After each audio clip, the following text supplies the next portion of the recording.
देश का प्रधानमंत्री वो बनना चाहिए जो वंदे मातरम गाता हो। देश का प्रधानमंत्री वो बनना चाहिए जिसके हाथ में रामायण हो। देश का प्रधानमंत्री वो बनना चाहिए जो भारत माता की जय बोलता हो। और ये धीरे धीरे पूरे देश को तालिबान बनाना चाहते हैं। धीरे धीरे पूरे देश को ये कट्टरपंथ के रास्ते पे ले जाना चाहते हैं। अगर एक बार ओवैसी वंदे मातरम बोल दें तो सबसे पहला समर्थन ओवैसी साहब का मैं करूंगा। इस बयान के बाद ओवैसी साहब के खिलाफ कार्रवाई करनी चाहिए, उनकी सदस्यता रद्द होनी चाहिए। देश का प्रधानमंत्री वो बनना चाहिए जो वंदे मातरम गाता हो।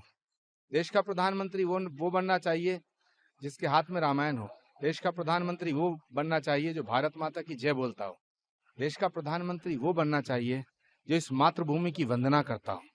देश का प्रधानमंत्री वो बनना चाहिए जो भारत को विश्व गुरु बनाना चाहता हो। गुरु जी, उन्होंने वंदे मातरम पे भी सवाल खड़े किए हैं। वो कह रहे हैं कि देश को ये लोग एक जातिवाद की तरफ धकेलना चाह रहे हैं। देखिए, सच बात तो ये है कि हैदराबाद वाले जो लोग हैं ये अब उत्तर प्रदेश में वही करना चाहते हैं जो वेस्ट बंगाल में हो रहा है, वही करना चाहते हैं जो इन्होंने हैदराबाद में किया है। और ये धीरे धीरे पूरे देश को तालिबान बनाना चाहते हैं। धीरे धीरे पूरे देश को ये कट्टरपंथ के रास्ते पे ले जाना चाहते हैं।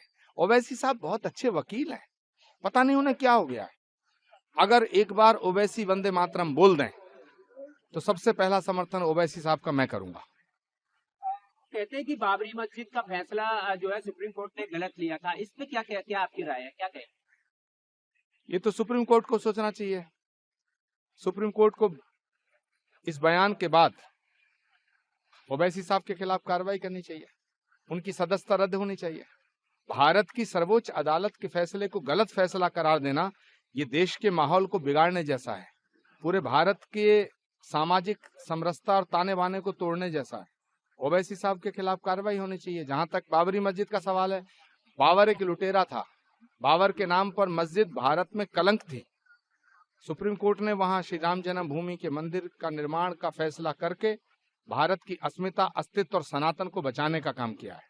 अच्छा, अभी मुक्तेश्वर को लेकर सीएम ने भी चुप्पी जो साधी हुई थी वो कल विधानसभा में खुलकर बोले हैं और वहीं समाजवादी पर तंज कसते हुए कहा है उन्होंने कि अपनी सरकार जो अभी उनको शंकराचार्य कहते हैं तो अपनी सरकार में लाठियां चार्ज की और जो है उन पर एफआईआर लॉन्च की।